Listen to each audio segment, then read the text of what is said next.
Hello friends, good morning, જય સ્વામિનારાયણ, જય શ્રી કૃષ્ણ.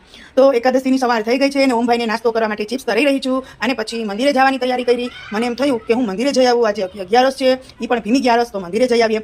મંદિરે જવા માટે નીકળી ગયા અને રસ્તામાં વાતાવરણ બહુ સરસ એમ હતું કે જાણે હમણાં જ વરસાદ થઈ જશે અને એને ભીંજાતા જાશું, પણ એવું ના થયું અને મંદિરે પહોંચી ગયા.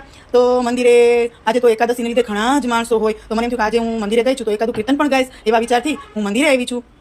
આજે એકાદશી છે તો આપણે થોડોક ટાઈમ મંદિરે પણ ફાળવવો જોઈએ. ત્યાં પછી હનુમાનજીનું દર્શન કરી અને ત્યાં એને તેલનો અભિષેક કર્યો, જેમ કે રૂપિયાનો એક સિક્કો નાખીએ અને પછી એમાં જે હનુમાન ચાલીસા, હનુમાનજીનો મંત્ર બોલાય, જેમ કે બીજા નહીં કહો તો મને હું પણ નાખી અને અભિષેક કરી લઉં. એક સિક્કામાં અભિષેક થઈ ગયો. પછી ગયા માર્કેટે, થોડું ઘણું માર્કેટેથી લેવાનું હતું તો માર્કેટે આવ્યા છીએ. ત્યાંથી માર્કેટ નજીક થાય એટલે શાકભાજીની તો બધું થયું અને પછી આવી અને ફરાળી લોટ બાંધ્યો અને બનાવવાની હતી રોટલી ફરાળી અને પછી જમવાનું તૈયાર કર્યું, વેફર, ચેવડો ને એવી જ રીતે આખો દિવસ, આખી એકાદશીનો દિવસ કેમ વીતી ગયો ખબર જ ના પડી અને બહુ સરસ મજાની ભીમી 11 ગઈ અને ભગવાનનું સ્મરણ પણ થયું.